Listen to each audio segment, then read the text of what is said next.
إن الحمد لله حمدا يليق بجلاله وكماله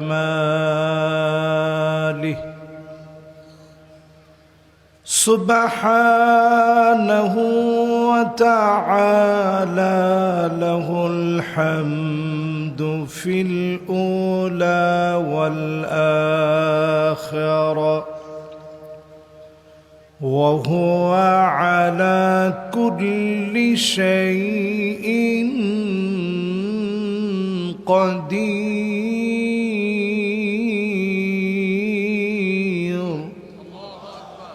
اللهم إنا نشهدك ونشهد ملائكتك وحملة عرشك وجميع خلقك أنك أنت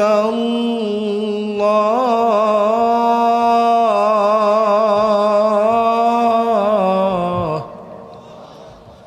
لا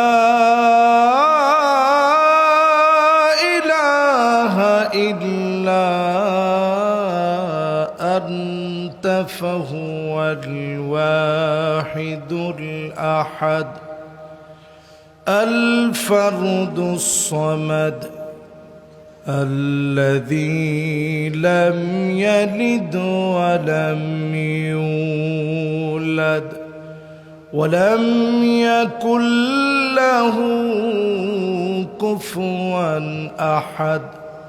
ونشهد أن سيدنا وسندنا وحبيب ربنا محمد صلى الله عليه وعلى آله وأصحابه وبارك وسلم الذي أرسله بالحق بشيرا ونذيرا وداعيا إلى الله بإذنه وسراجا منيرا. فقد قال الله تعالى في كلامه المجيد وفي فرقانه الحميد. সবাই পড়েন আউযু বিল্লাহি মিনাশ শাইতানির রাজীম। বিসমিল্লাহির রাহমানির রাহিম। ওয়ালাই ইউআখিরু الله نفسا إذا جاء أجلها والله خبير بما تعملون.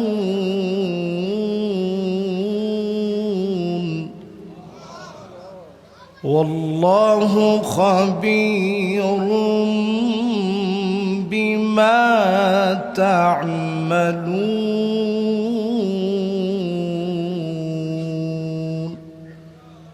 صدق الله العظيم. وقال تعالى في شان حبيبه مخبرا وآمرا إن الله وملائكته يصلون على النبي يا أيها الذين آمنوا صلوا عليه وسلموا تسليما اللهم صل على محمد وعلى آل محمد كما صليت على إبراهيم وعلى آل إبراهيم إنك حميد مجيد اللهم بارك على محمد وعلى آل محمد كما باركت على إبراهيم وعلى آل إبراهيم إنك حميد مجيد পড়েন বালাগাল উলা বিকামালিহি كشف الدجى بجماله حسنت جميع خصاله صلوا عليه در في شان نے تیری قطروں کو دریا کر دیا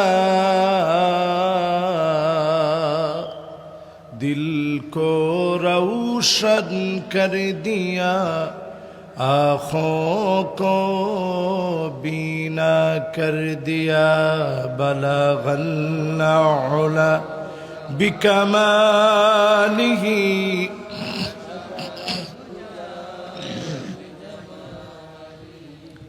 हसनत जमीअ खिसालिही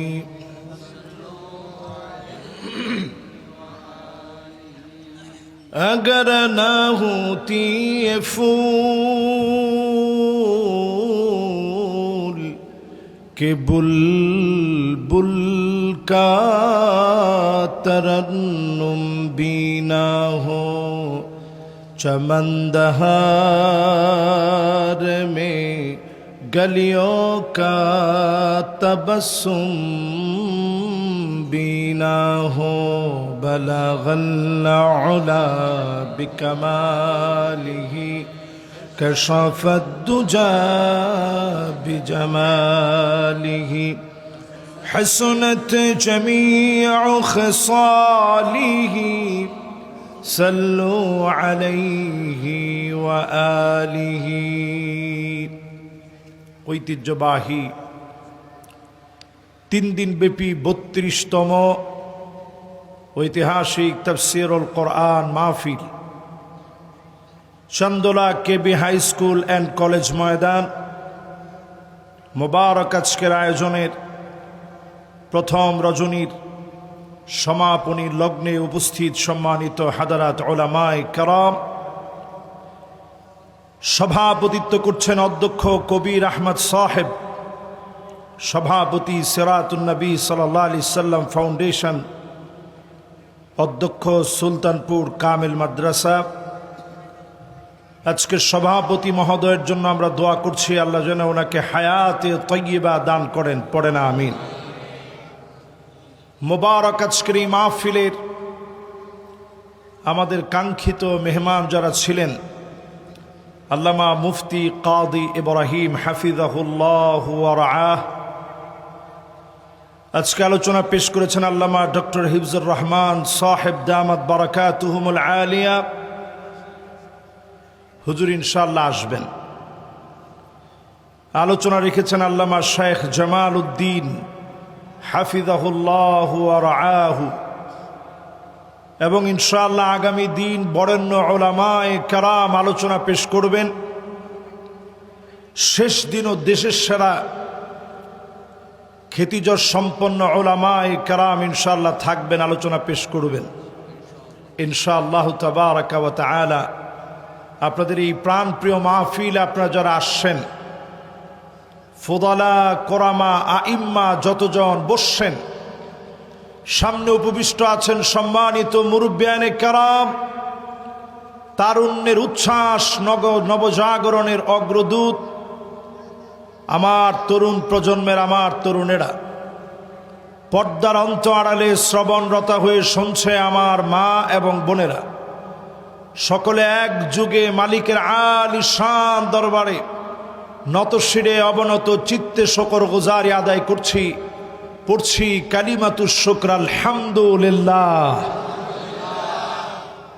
মাশাআল্লাহ, ঠিক যেমন হওয়া দরকার ছিল আল্লাহর প্রশংসার আওয়াজ আমার মনে হয় একেবারে কাঙ্ক্ষিত রূপে আপনারা পড়েছেন। এরপর আমি বলবো যুবকরা একটু আওয়াজ করে মালিকের শুকর গুজারি আদায় করে সবাই মিলে পড়ি কালিমাতুশ শুকর আলহামদুলিল্লাহ। আগের চাইতে এখনের আওয়াজ কম না বেশি? পার্সেন্টেজ দাঁড় করালে কত পার্সেন্ট বেশি হয়েছে? একজন বলছে হুজুর 50% আওয়াজ বেড়ে গেছে। এরকম একটা বড় আওয়াজ নিয়ে আল্লাহ পাকের প্রশংসার পরে নবীজির উপর একটাবার দরুদ শরীফ পড়ব। দোয়া কবুলের অনন্য শর্ত এটি, মন থেকে মহব্বত নিয়ে সকলে পড়ি মুহাম্মাদুর রাসূলুল্লাহ সাল্লাল্লাহু আলাইহি ওয়াসাল্লাম। সবাই পড়ছেন? আপনার এই এলাকার মানুষ অত্যন্ত ভালো মানুষ, আমার দিলের মানুষ, কাঙ্ক্ষিত মানুষ। আমার রফিক ভাই আমার অত্যন্ত মহব্বতের, আপনারা চিনেন তো? মসজিদও তো ঠিক মতো কইলেন না, চিনেন? মাশাআল্লাহ, এরকম একটু হিম্মত নিয়ে কইবেন। রাজি আছেন ইনশাআল্লাহ? যেহেতু রাত তার গভীরতম অংশে পৌঁছে গেছে, আমি আরেকটু আগেই আলোচনা শুরু করতাম। আপনারা জানেন দেশে আজকে প্রচণ্ড জ্যামজটের কারণে গাড়ির চাপ অনেক বেশি ছিল। রফিক ভাইয়ের সাথে আমাদের কথা হয়েছে, আমরা আসতেছিলাম, গন্তব্যে কোথাও বিঘ্ন না ঘটলেও জ্যামজটের কারণে অনেকটা বিলম্বে আপনাদেরকে নিয়ে একটু কষ্ট দিচ্ছি। 50% শুনে কারা কারা চলে যাবেন টান টান করে হাতগুলো উঠায়া দেখান। মাশাআল্লাহ, সারা দেশের মানুষ মনে করে কুমিল্লার লোক একলাই চালাক, কিন্তু আপনাদের কাছে কি মনে হয় কুমিল্লার সব লোক চালাক? কুমিল্লার লোকদেরকে মানুষ অনেক রকম কথা কয়, কিন্তু কুমিল্লার লোকদের ভিতরে ইবাদত, তরিকত, রহমত সব আছে না নাই? অনেকে সংক্ষিপ্ত আকারে এটারে ইতর কয়, আসলে আপনারা এটা বুঝেন নাই। ইবাদতের দিকে আপনি দেখবেন, তরিকতের দিকে দেখবেন, রহমতের দিকে দেখবেন, সব জায়গায় কুমিল্লার লোক আছে না নাই? আপনি নামটা খেয়াল করছেন, নামটা কুমিল্লা। কুম লিল্লাহ থেকে কুমিল্লা আসছে, আল্লাহর জন্য দাঁড়িয়ে যাও। জোরে কোন আল্লাহু আকবার। এই এলাকার লোকদেরকে বেশি ওয়াজ করার সুযোগ আমার নেই।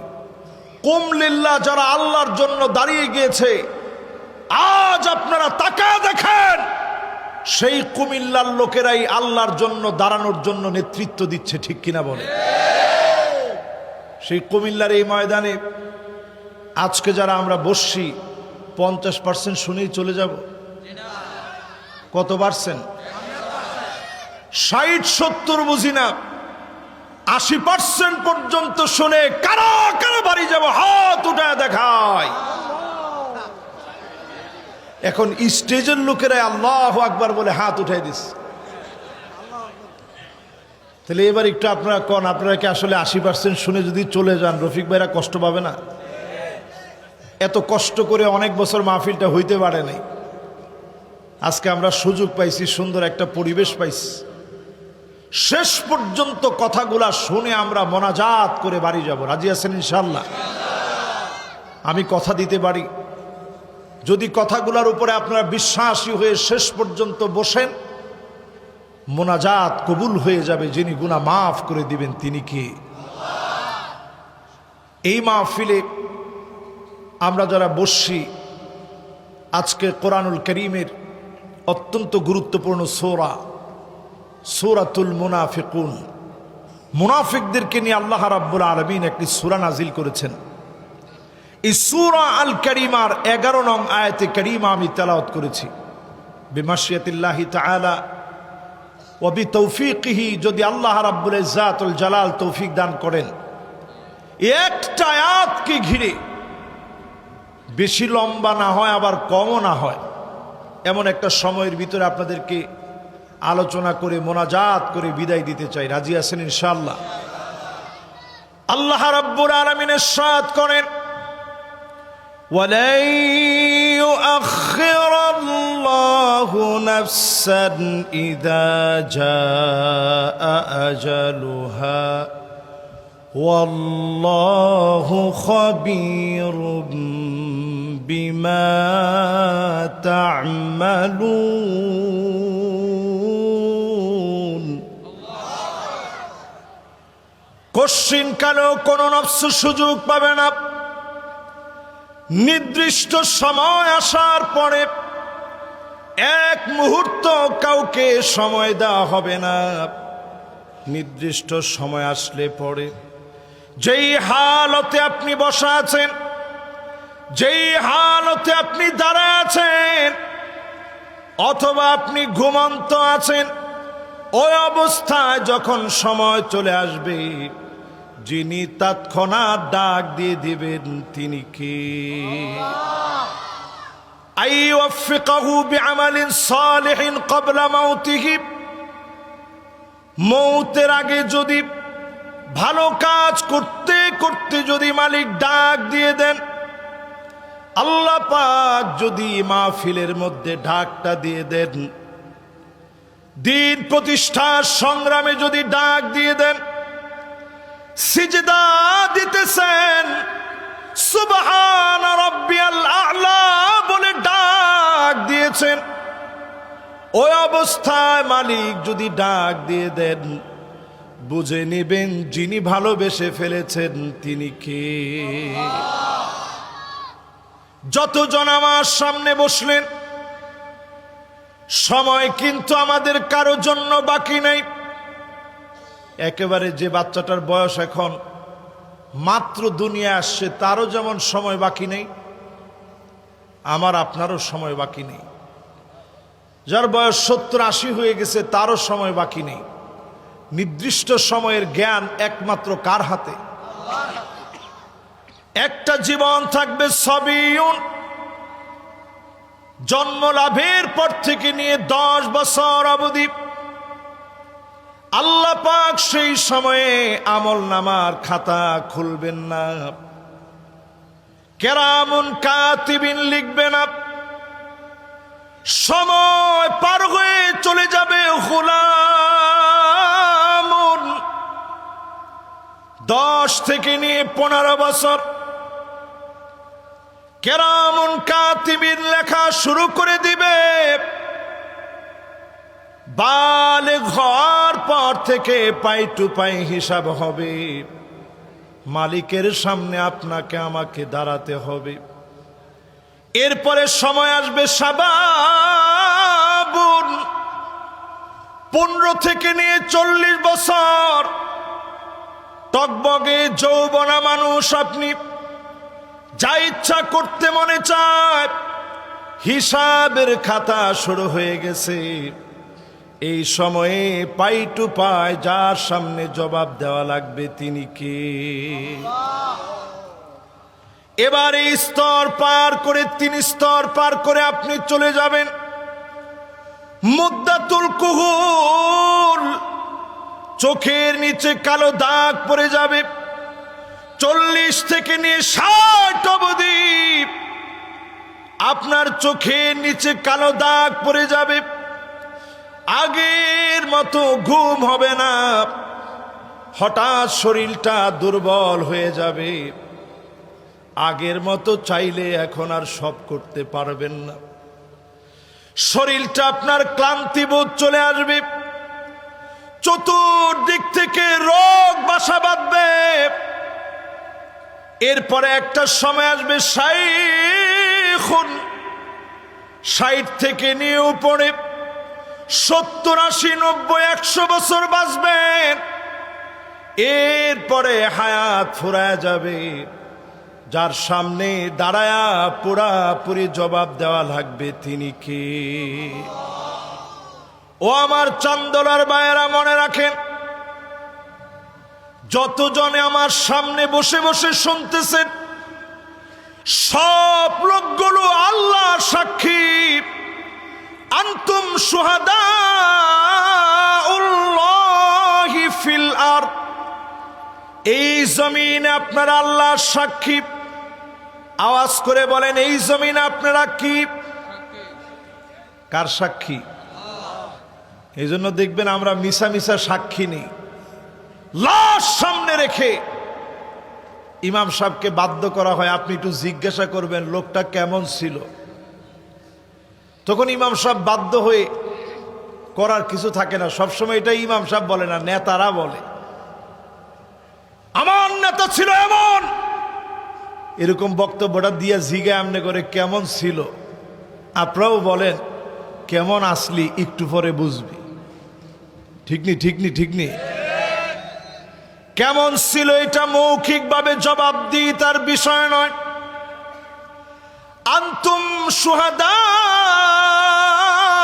শুহাদাউল্লাহি ফিল আরদ, এই জমিনে আপনি আল্লাহর সাক্ষী।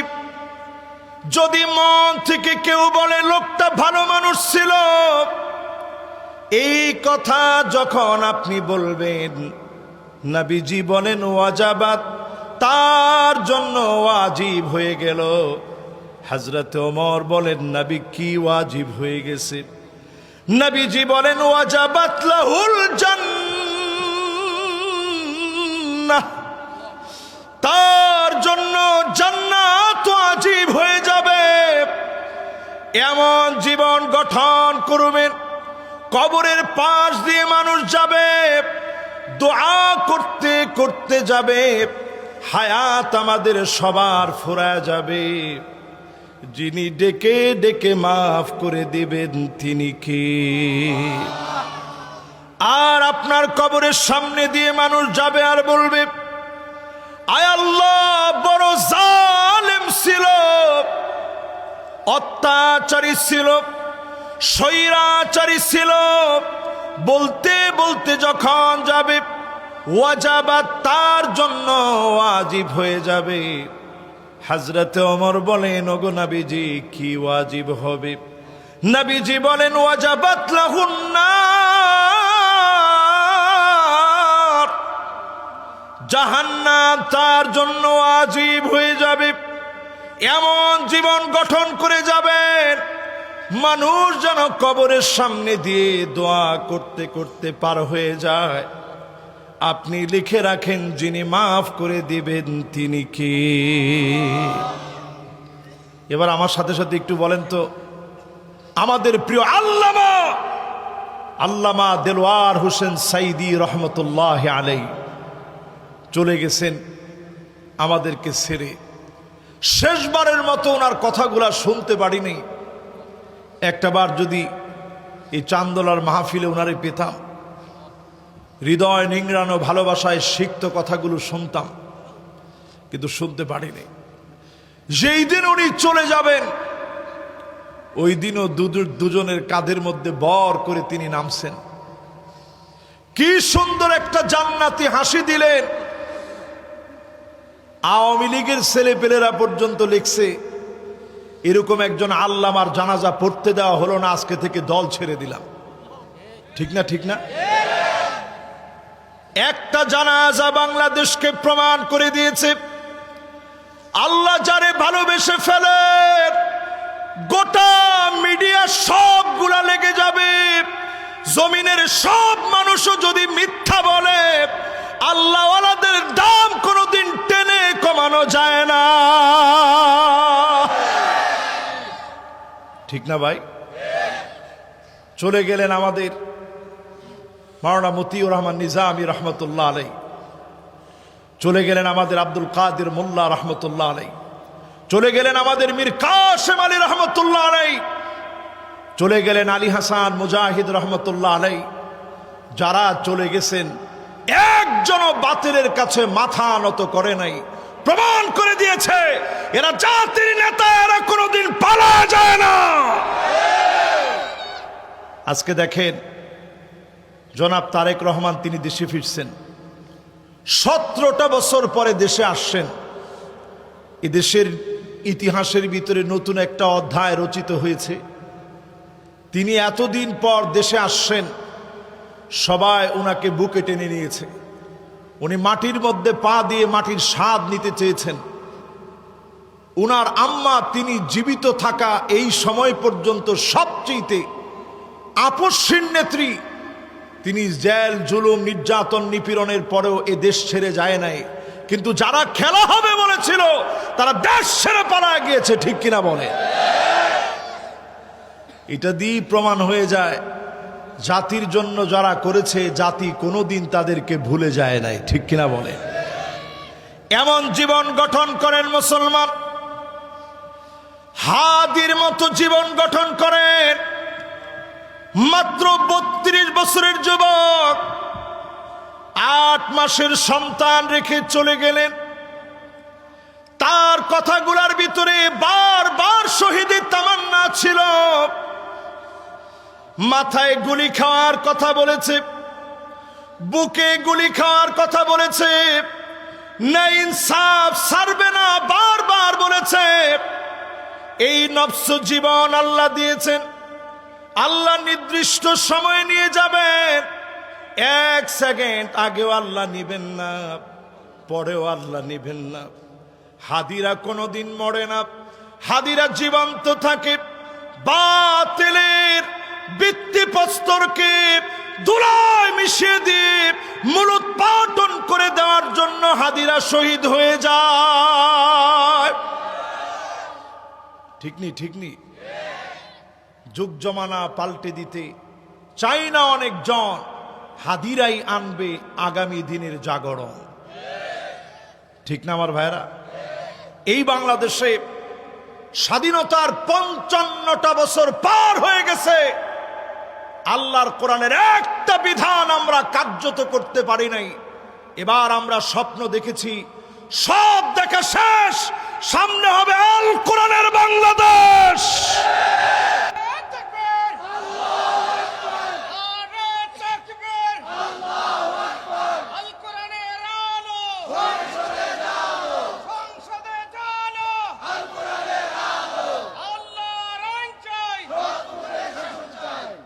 আচ্ছা, এই যে স্লোগানগুলো আমরা দিলাম, এই স্লোগানের ভিতরে আপনি কি কোনো মায়েরমুখী পদক্ষেপ পাইছেন? শব্দ চয়নে কোনো অতিরঞ্জন, কোনো বাড়াবাড়ি পেয়েছেন? আমরা একটা সৎ মানুষ চাই, চাই না বলেন? আজকে আমাদের তারেক রহমান সাহেব বক্তব্য দিয়েছেন, ন্যায় ইনসাফের কথা এমনভাবে বলছেন, রসুল সাল্লাল্লাহু আলাইহি সাল্লামের প্রদর্শিত ন্যায় ইনসাফ তিনি প্রতিষ্ঠা করতে চেয়েছেন। এই কথা যদি সবার কথা হয়, বাংলাদেশের আগামী সূর্যোদয়টা হবে ইসলামের পক্ষে, ঠিক কিনা বলে? আমরা কোনো ভেদাভেদ চাই না, আমরা কোনো মারামারি চাই না, কাটাকাটি চাই না। ইস্তিগফাফাম বিদ্দাম, জেনোসাইড, গৃহযুদ্ধ আমরা চাই না। এই সবুজ বাংলাদেশে লাল সবুজের পতাকা যেমন উড়ে, কালেমার পতাকা আমরা উড়াতে চাই, ঠিক কিনা বলে? এবার আসুন এই মাহফিলে 4টা নসিহতকে আপনাদের জীবনের সঙ্গী বানায় দিতে চাই। কয়টা নসিহত? 1 নাম্বার নসিহত হযরত আলী করে গেলেন, মান আরাদা সাহিবাহু ফাল্লাহু ইয়াকফি। আল্লাহকে যদি বন্ধু বানায় নিতে পারেন, সবচাইতে কাছের বন্ধু যিনি হয়ে যাবেন তিনি কে? আল্লাহর আওয়াজটা আর একটু বড় আওয়াজে বলেন তো আল্লাহ। বড় আওয়াজে বলেন তো আল্লাহ। এই যে আমি একটু বড় আওয়াজে বলাইলাম কেন? আল্লাহর চাইতে বড় বন্ধুকে আমাদের কেউ আছে? আজকে আপনি বড় একটা অসুস্থ হয়ে যান, আপনার ছেলেরা ডাকবে কারে?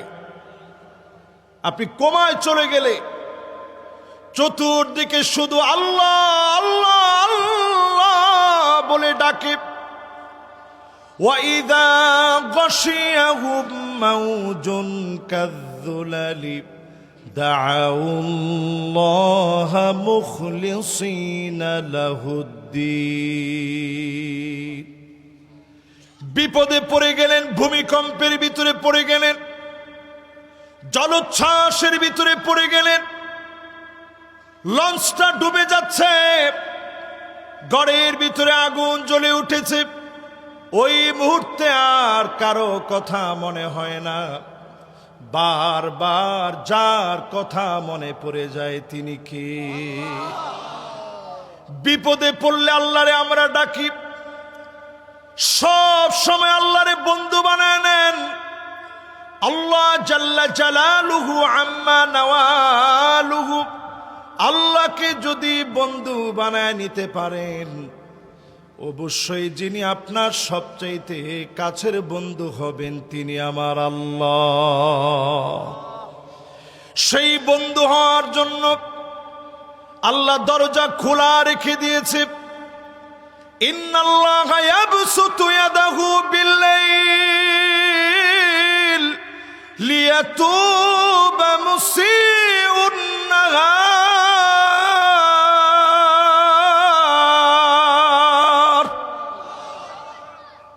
দিনের বেলায় গুনাহ করে ফেলছেন, আল্লাহ ডেকে বলেন, গোলাম আয় আয় আমার দিকে। এখন রাত হয়ে গেছে, দিনের বেলায় গুনাহ করে ফেলেছিলি, রাত হয়ে গেছে, এখন আমার কাছে মন থেকে মাফ চেয়ে নে। মাফটা চাইতে দেরি, যিনি মাফ করতে দেরি করেন না তিনি কে? তাহলে এবার একটু আমার সাথে সাথে বলেন তো দেখি, বন্ধু বানাইবেন কারে? আমরা এখন বন্ধু বানায় নিছি, মাশাআল্লাহ। আপনারা বন্ধু বানায় নিছেন। নবীজি এই রকম মোবাইল না দেখায় কিয়ামতের আগে কি ঘটবে এরকম একটা আলামত দেখায় গেছেন। সাহাবায়ে কেরামদেরকে বললেন, একটা ফিতনা আসবে, নাম হবে দুহাইমা। আওয়াজ করে বলেন কি নাম হবে? মাশাআল্লাহ, চান্দোলার লোকগুলোর উচ্চারণও সুন্দর। এই যে আলেম ওলামা আছে তো, এই জন্য উচ্চারণের ভিতরে একটা বরকত চলে আসে। বলেন কি নাম হবে? দুহাইমা। আবার কোন কি নাম? দেখেন কিরকম ভয়ঙ্কর কথা রাসূল বলে গেছেন। সাহাবায়ে কেরাম অবাক হয়ে গেলেন, নবী এটা আবার কেমন ফিতনা?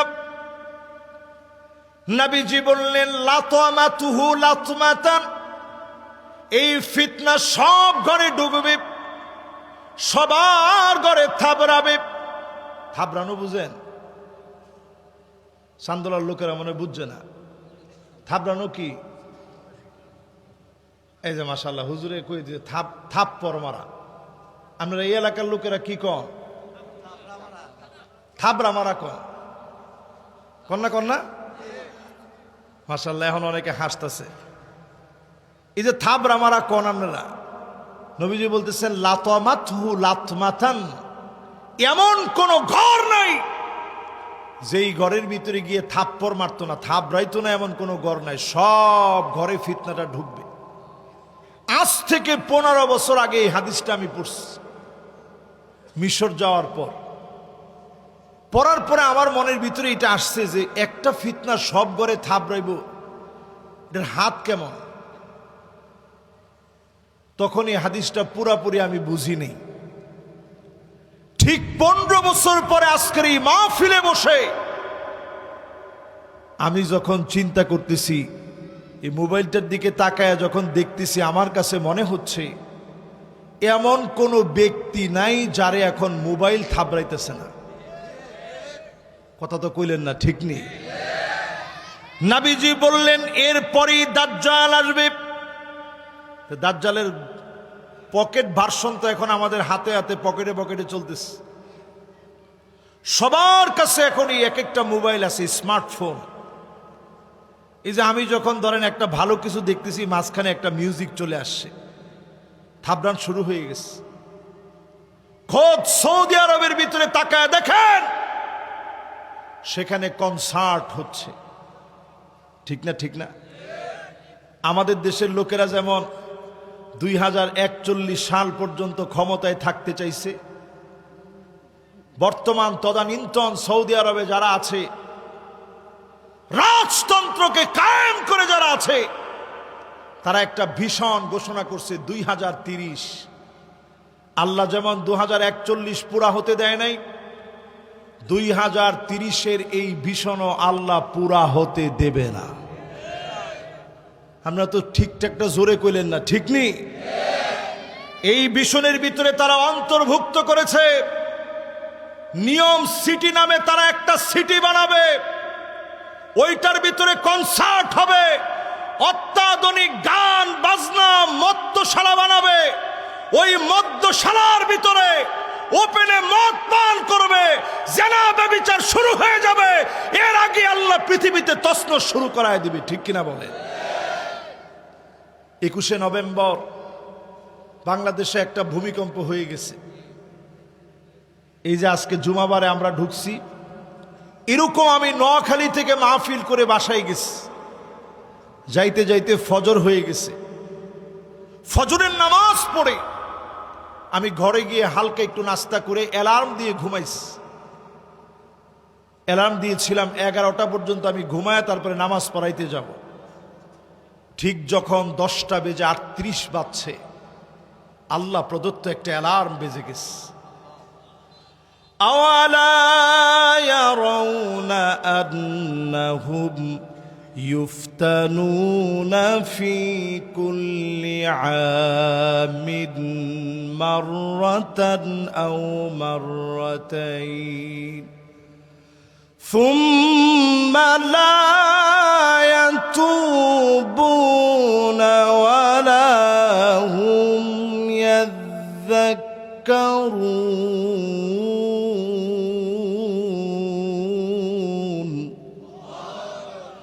আল্লাহ অ্যালার্ম বাজায় দিলেন। প্রত্যেক বছরে একবার অথবা দুইবার আল্লাহ অ্যালার্ম বাজায় দেন, তাওবা করার সুযোগ দিয়ে দেন, আল্লাহর দিকে আল্লাহ ডাকেন, ফিরে যাওয়ার জন্য বলেন। আজকে যদি আপনি বেনামাজি থেকে নামাজি হয়ে যান, যদি হালাল খাওয়া শুরু করেন, পোশাককে যদি হালাল পোশাক আপনি পরেন, আপনার ইনকামকে যদি হালাল বানায় নেন, ভূমিকম্প বাংলাদেশে হবে না। যিনি বাংলাদেশ থেকে আযাব উঠায় নিবেন তিনি কে? আচ্ছা, ফিতনার নাম কি ছিল মনে আছে? ভুলে গেছেন কেমন? ও একজনে কইতেছে, হুজুর ফিতনার নাম মোবাইল না। রসুল কি কইছে ফিতনার নাম? আরে না, রসুল কইছে দোহায় মা। কি নাম? একটু সবাই মুখস্থ করে কন, কি নাম? এই যে একটা হাদিস দিয়া নতুন একটা তথ্য আপনার কান পর্যন্ত গেছে। সব কেমন জানেন? সব এত বেশি হইছে, খায়রুন লাকা মিন আন তুসাল্লিয়া আলফ রাকাআহ। 1000 রাকাত নামাজ পড়লে যেমন সব হতো, এর চেয়ে বেশি সব আমল নামে আল্লাহ উঠায় দিয়েছে। খুশি না বেজার? কোন ফিতনার নাম কি? মাশাআল্লাহ, কি নাম? এই দোহায়মা নামক ফিতনার পরে দাজ্জাল আসবে। আরবের ভিতরে তুষারপাত হবে, হাত্তা তাউদ আরদুল আরব মুরুজান ওয়া আনহারা। আরবের ভিতরে বন্যা হবে, আরবের ভিতরে বৃষ্টি হবে, তুষারপাত হবে। মিলা দেখেন 1450 বছর আগের কথা হুবাহু এখন মিলে যাচ্ছে। তার মানে সারা দুনিয়ার ভিতরে যিনি আযাব দিচ্ছেন তিনি কে? থাইল্যান্ডে ভূমিকম্প হয়ে গেছে। জাপানের ভিতরে 7.3 মাত্রার ভূমিকম্প হয়ে গেছে। ফিলিপাইনে ভূমিকম্প হয়েছে, সৌদি আরবে হয়েছে, ইরাকে হয়েছে, যুক্তরাষ্ট্রে হয়েছে, আলাস্কায় ভূমিকম্প হয়েছে। একদিনের ভিতরে 24 ঘন্টার ভিতরে 94টা জায়গায় পৃথিবীতে রেকর্ডের বাহিরে ভূমিকম্প হয়েছে। সারা দুনিয়ার ভিতরে আল্লাহ মহড়া দেখায় দিচ্ছেন, এই জমিন আমার, আলা লাহুল খালকু ওয়াল আমর, এই জমিন হচ্ছে আল্লাহ রাব্বুল আলামিনের। এই জমিন চলবে আল্লাহর অর্ডার দিয়ে, আল্লাহর কোরআন দিয়ে জমিন চলবে। 92% মুসলমানের দেশে এখনো যদি কোরআনের দিকে না আসেন, যিনি আযাব গজব দিয়ে পরীক্ষা নেবেন তিনি কে? ও আমার ভাইরা, বলছিলাম 4টা নসিহত করব। প্রথম নসিহত ছিল বন্ধু বানাতে হবে কাকে? এবার দ্বিতীয় নসিহতে আসেন। কষ্ট হচ্ছে আপনাদের? মাশাআল্লাহ 100%-এর লোকেরা আছেন তো ইনশাআল্লাহ? আমি দেখতেছি সবাই মনোযোগ নিয়ে শুনতেছেন। বলেন, 1 নাম্বার নসিহতটা হযরতে আলী যে নসিহত করছেন, এরকম ওয়াজে নিয়ে ওনারে বসাইছে, এরকম মাইক ছিল না, মুখ দিয়া কথা বলছেন। প্রথম নসিহত করলেন বন্ধু বানায় নাও কারে? এবার আপনারা কানে কানে সবারে পৌঁছায় দেন, বন্ধু বানান কারে? নামাজি হন মুসলমান। 92% মুসলমানের দেশে 100 জনের ভিতরে 20 জন লোক এখনো নামাজ পড়ে না। এই জন্য মালিক মাঝে মাঝে পরীক্ষা নেন, আবার মালিকের দয়া লেগে যায়, যিনি পরীক্ষা উঠায়া আরেকটা সুযোগ দেন তিনি কে? 2 নাম্বার নসিহতে আসেন, ওয়ামান আরাদা মুনিসান ফাল কুরআনু ইয়াকফি। এই কোরআনকে যদি সঙ্গী বানায় নেন, আওয়াজ করে বলেন সঙ্গী কে? আরো জোরে কে? কিন্তু সঙ্গী কি কোরআনটা বানাইতে পারছেন? আমগো দেশের লোকেরা এখনো সূরা ফাতিহা পড়তে গেলে পড়ে ইহদিনাস সিরাতাল মুস্তাকিম। এরকম ফরিন্য লোক কম না বেশি? আসলে আমাদের তেলাওয়াত হইছে না হয় নাই? সহি হইছে না ভুল হইছে? ভুল কি খালি ভুল না বেশি ভুল? এরকম বেশি ভুল প্রত্যেক দিন করলে নামাজ হইব? ফতো আপনারা দিচ্ছেন, আমি না, নামাজ হইব? এখনো আপনি সূরা ফাতিহা শুদ্ধ করতে পারেন নাই, অথচ আপনি যখন ইংরেজি বলেন মনে হয় আল্লাহু আকবার, এই লোকটা বাংলাদেশ আই ভুল করছে। এলাকার খাঁটি ইংরেজ, এত সুন্দর প্রনাউন্সিয়েশন আপনার। বাংলায় যুক্তাক্ষর কত কঠিন কঠিন শব্দ, নিজের ভাষা তো ফারেনই, কুমিল্লার সব ভাষা তো ফারেনই। কেডা মারে কেডা? এই যুবকরা, কোনো মারামারি নাই। পিছনে যারা মাতবরির লেগে বইছেন, পাঞ্জাবি পরা একজন, লগে আরো 4-5 জন, এদিকান হেরা মনে করছে হুজুর এত দূরিতে দেখছি কেমনে? আমি চোখে যে চশমাটা পড়ছি এটা এমনি পড়ছি। এটা পড়ছি কি লেগে যে এত এত লাইট থাকে, ক্যামেরাগুলা থাকে, এগুলার ফোকাস যেন আমার চোখের ক্ষতি না করে। আলহামদুলিল্লাহ, আল্লাহ যেন কোনো সময় পাওয়ারওয়ালা চশমা যেন চোখে না লাগায়। কোন আমিন। মাশাআল্লাহ। এবার একটু আপনার মন থেকে বলেন তো দেখি, সঙ্গী বানাবেন কোরআন রে, রাজি আছেন? এই যে রমজান আসতেছে, যদি আপনারা এই চান্দোলার মাহফিল কর্তৃপক্ষ একটু দায়িত্ব নেয়, এক শব্দে কোরআন শিখুন, মাত্র 30 ঘন্টার ভিতরে কোরআন শিখুন। এরকম একটা কোর্স যদি আমাদের জামাল উদ্দিন ভাইয়েরও কোর্স আছে, এই এলাকার উলামায়ে কেরাম মিলে যদি রমজান মাসে টার্গেট নিয়ে যদি শিখা সম্ভব না অসম্ভব? নবীজির কাছে একজন সাহাবী আসছে, বয়স 85 থেকে 90 বছর হবে। আমগো ছোট না বড়? কত বড় চিন্তা করেন, এখানে 90 বছরের একটা লোকও নাই। 85 এটাও নাই, উনার বয়স 70-এর ছুঁই নাও। মাশাআল্লাহ মাশাআল্লাহ। আপনার কত? মাশাআল্লাহ, লিল্লাহে তাকবীর, সুবহানাল্লাহ। দেখেন উনি একজন মাত্র মানুষ যিনি বয়সের দিক থেকে আমাদের চাইতে নবীন না প্রবীণ? কত প্রবীণ মানুষ মাহফিলের বরকত হয়ে বসে আছে। আল্লাহ ওনারে হায়াতে তয়্যিবা দান করে দিক, পড়েন আমিন। মুরব্বী আপনি স্টেজে উঠে বসেন, আসেন, দেখেন আল্লাহু আকবার। আচ্ছা ওনার বয়স কত? 90 বছর। কত? ও 95 বছর। সুবহানাল্লাহ। এই বয়স হলে আমাকে ওয়াজ লাগতো না, 95 বয়সে। আল্লাহু আকবার। আমি ওনার দিকে চাইছি, চিন্তা করতেছি আল্লাহ ওই যুগের লোক দিককে এখনো ভালো রাখছে, ঠিক না? ঠিক না? 85 থেকে 90 বছরের সাহাবী নবীজির কাছে আসলেন, ইয়া রাসূলুল্লাহ সাল্লাল্লাহু আলাইহি ওয়াসাল্লাম, আপনি আমারে কোরআন থেকে পড়ায় দেন। নবীজি দেখলেন যে ওনার মুখস্থ কেমন আছে, বললেন ঠিক আছে আমার সাথে সাথে পড়েন। আলিফ লাম রা। সাহাবী বলতেছে, ইয়া রাসূলুল্লাহ এটা বড় সূরা, এটা আমি পারতাম না। নবীজির ধৈর্য কেমন, কয় ঠিক আছে তাইলে পড়েন। হামিম।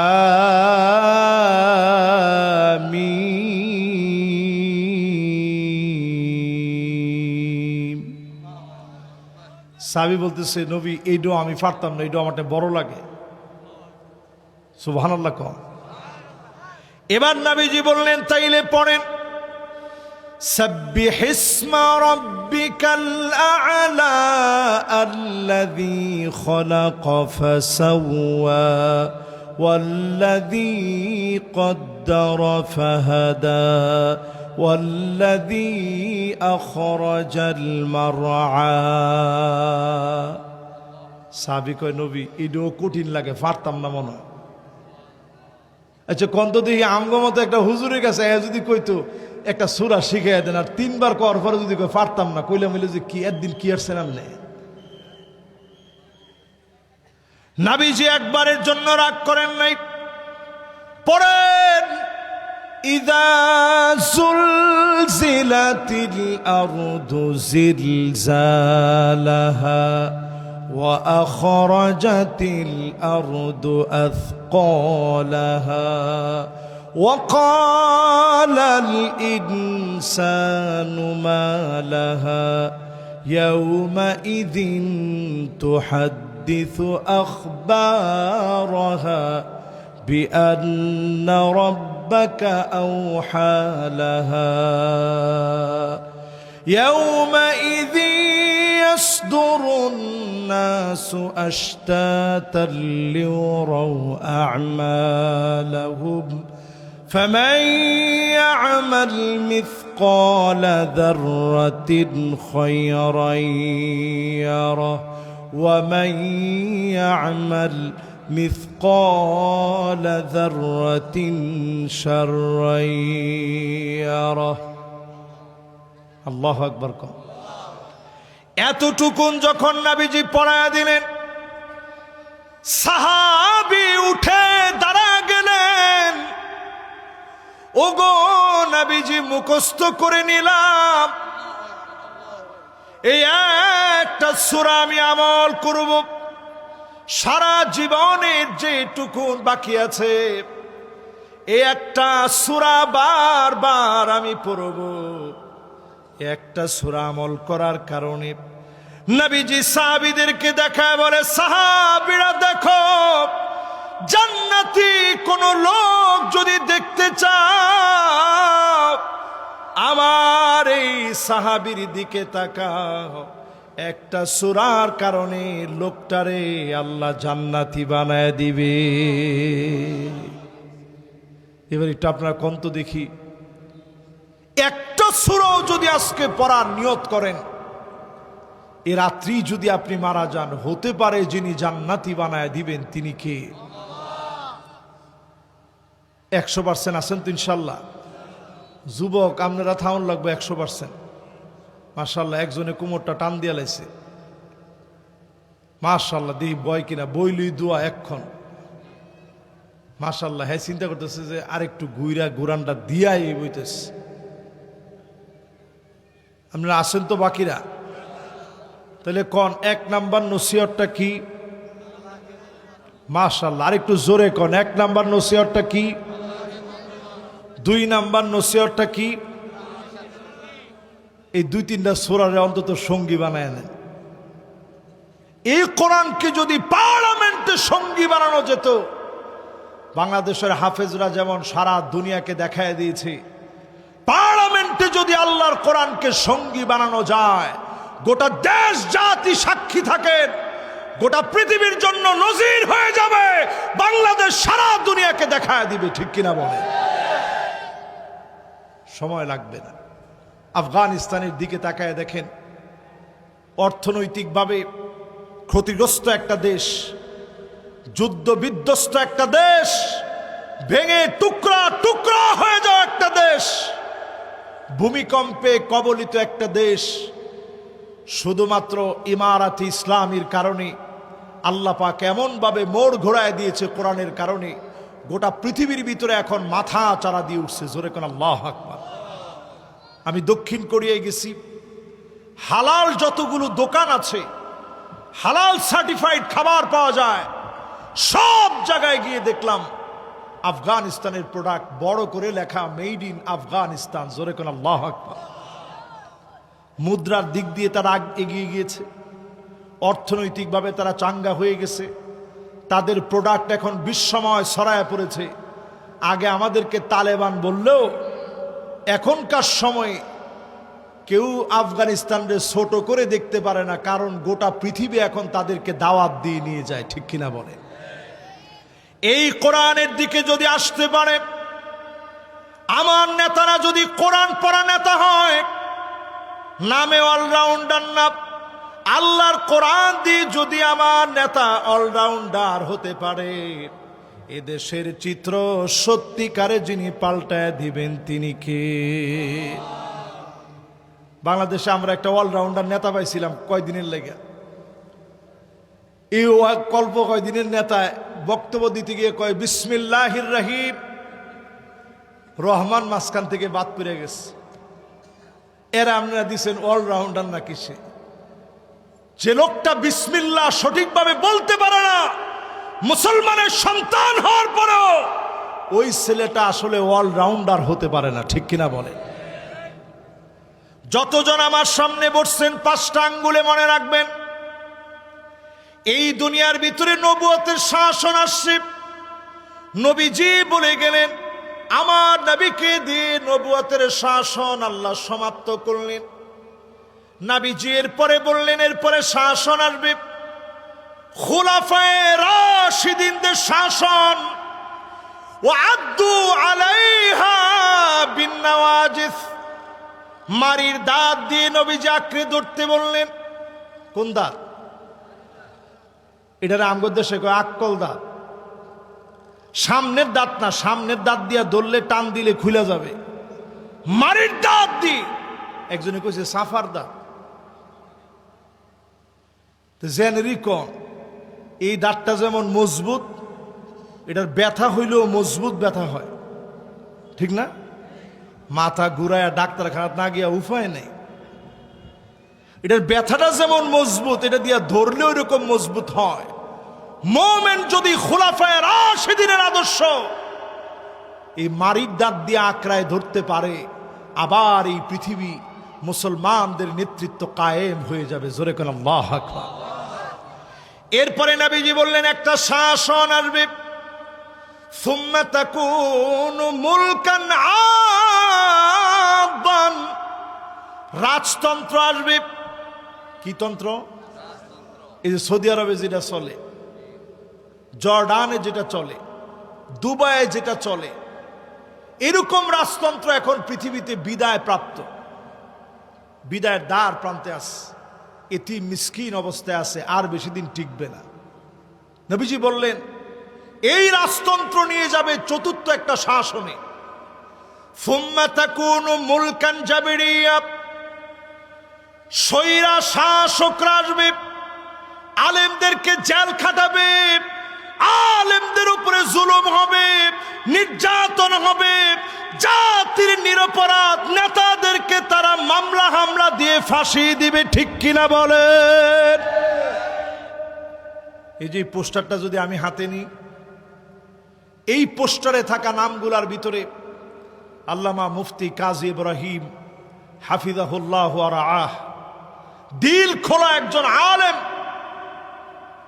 এদেশের যে সমস্ত আলেমেরা অত্যন্ত প্রাজ্ঞ বিজ্ঞ আলেম, তাদের একজন হচ্ছেন তিনি, যিনি রাহবার এ জাতির।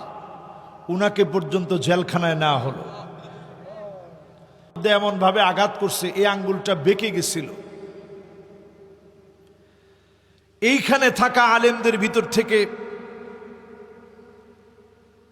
মুফতি আমির হামজা সাহেব, এদেশের মাজলুম একজন আলেম, সহজ সরল মানুষ। তিনি একেবারে সাদা মাটা সাদা সিধা জীবন যাপন করেন। এই মানুষটাকে পর্যন্ত 3 বছর জেল খাটিয়েছে, ঘন্টার পর ঘন্টা উনাকে এইভাবে উঁচা করে উপরের দিকে এরকম বেঁধে রাখছে। সেদিন আমার মাহফিল ছিল মানিকগঞ্জে, সেখানে গিয়ে দেখা হলো খালেদ সাইফুল্লাহ আইয়ুবী সাহেবের সাথে। উনাকে সুলতানুল ওয়াইদিন বলা হয়, খুবই সুমধুর কণ্ঠে উনি ওয়াজ করেন।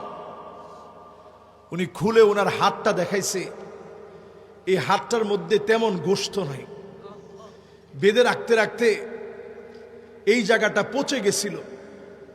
মুফতি কাজী ইব্রাহিম সাহেব উনারে বলছে, আপনারে তারা অপারেশন করার জন্য নিয়ে যাবে, আপনি অপারেশন করবেন না, সবর করবেন, কারণ তারা আপনার হাতটা কেটে ফেলে দিবে। জুলুম তো একটা দুইটা হয় নাই। জসিমউদ্দিন রহমানী একটা মাজলুম আলেম, আগামী বছর রফিক ভাই ওনারে দাওয়াত দিবেন ইনশাআল্লাহ।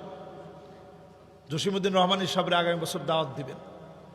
মাজলুম একজন আলেম, উনার চোখের সামনে উনার ভাইকে বেঁধে রাখছে শুধু জামাত ইসলামী করার কারণে।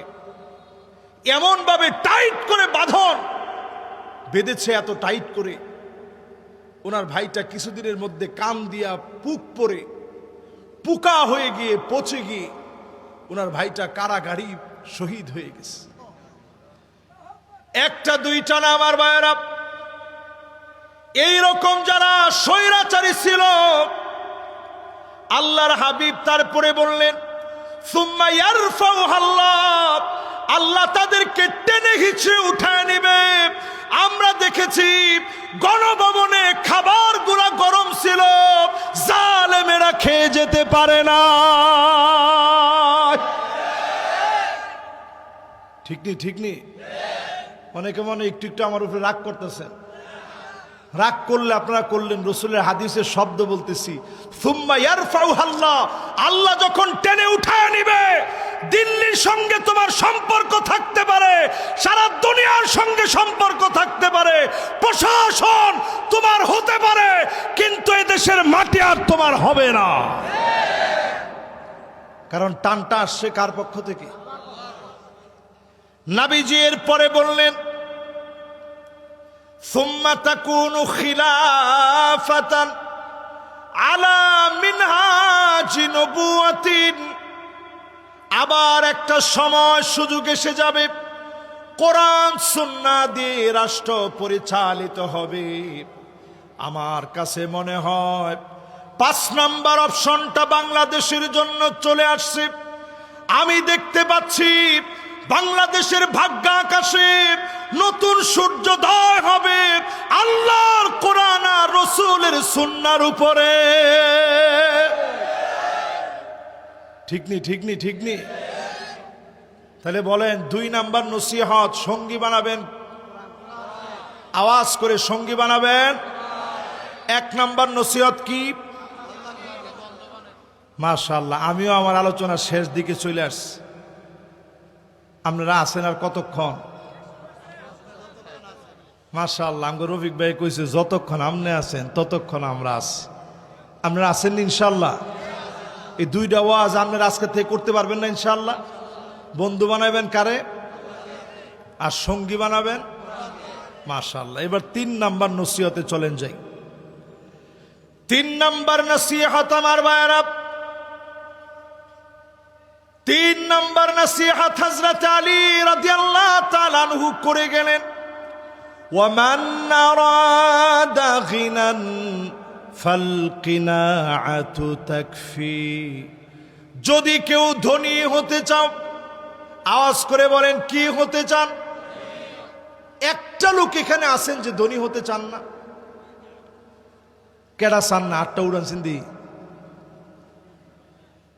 স্টেজে ডানে এবং বামে এবং সামনে একটা লোক এমন পাই না যে ভুল করে আটটা উড়াইছি, হুজুর আমি ধনী হইতাম না। ইভেন আমি হুজুর সহ আমরা ধনী হইতে চাইনি। গাড়ি এখন যেটা আছে মনে মনে প্রতিদিনই চিন্তা করি, আল্লাহ গাড়িটা যদি আরেকটু ভালো হইতো। হায়রে আমরা কিরকম মানুষ! এই যে পোশাকটা পরে আমি বসছি, এরকম একটা পোশাককে আমার রসুল পরতে পারছে? তার মানে রসুলের টাকা ছিল না তা না। ঘুম থেকে নবীজি উঠতেন, সহিহ বুখারীর বর্ণনা, হযরতে ওমর সালাম দিয়ে ঘরের মধ্যে গেলেন, তাকায়া দেখে নবীজির পিঠের ভিতরে চাটায়ের দাগগুলা পড়ে গেছে। হযরতে ওমর সহ্য করতে না পেরে বাচ্চা মানুষের মতো চোখের পানি ছেড়ে দিলেন। নবীজি বললেন, ওমর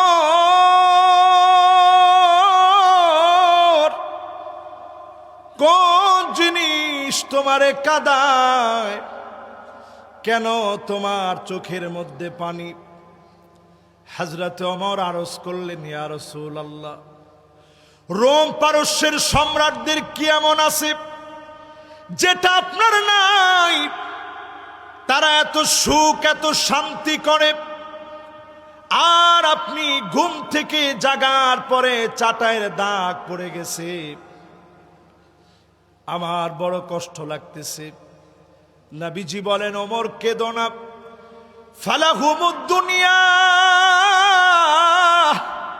ওয়ালানাল আখিরা। তাদের জন্য শুধুমাত্র দুনিয়া, আমাদের জন্য যিনি আখিরাতের জীবন খুলে দিবেন তিনি কে? এদের জন্য শুধু দুনিয়া, আমাদের জন্য আখিরাতটা আছে। নবীজি প্রায় সময় ফজরের নামাজ পড়ে জিকির আজকার করে সূর্য ওঠার পরে নবীজি সেই সময় অপেক্ষা করে হারাম নিষিদ্ধ সময় পার করে ইশরাকের নামাজ পড়তেন। জোরে কোন কিসের নামাজ? ইশরাকটা পড়ে নবীজি বাড়িতে আসতেন। আপনারাও দেখবেন যারা নিয়মিত ফজরের নামাজি, নামাজ পড়ে একটু হাঁটাহাঁটি করে আইসা ঘরের মধ্যে কয় যে কিছু একটু দিও সাইন, একটু হাইতাম। কি করতো? খাইতো। কি করতো? ও একটু চানাচুর, একটু মুড়ি, একটু বিস্কিট, একটু চা দিলে লোকটা খুশি হয়ে যায়। আমার নবী ঘরের ভিতরে আসতেন, এসে বলতেন, স্ত্রীরা রে, ঘরে কি কোনো খাবার আছে? উত্তর আসতো, গো নবীজি ঘরের ভিতরে কোনো খাবার নাই। আমার নবী সবর করে ফেলতেন। নবীজি বলতেন, যাও আজকেও রোজা রেখে ফেললাম। এক ডোক পানি নবীজি খেতে পারে নাই সাহারিতে, অর্ধেকটা খেজুরও নবীজি পায় না। না খেয়ে আমার নবী রোজা রেখে ফেলতেন, সবর করে ফেলতেন। নবীজির এই সবরের কারণে আমাদের উম্মতদেরকে, নবীর আদরের উম্মতদেরকে তিন বেলা যিনি ভরপুর খাওয়া বাঁচায় রেখেছেন তিনি কে? তবে এই রিজিক দিন দিন আমরা কমায়া ফেলতেছি। কেমনে কমাইতেছি একটু চিন্তা করেন। আহারে আমার মুসলমান, গাজার মুসলমানদের দিকে তাকায় দেখেন, বৃষ্টির ভিতরে মুসলমানগুলা কাঁপতেছে। একটু ঠান্ডার ভিতরে বসতে আমাদের কষ্ট হচ্ছে, আর গাজায় প্রচন্ড বৃষ্টি হচ্ছে। কম্বলগুলো পর্যন্ত সব পানিতে ভিজে গেছে, মাথার নিচে দেওয়ার বালিশটা পর্যন্ত নাই,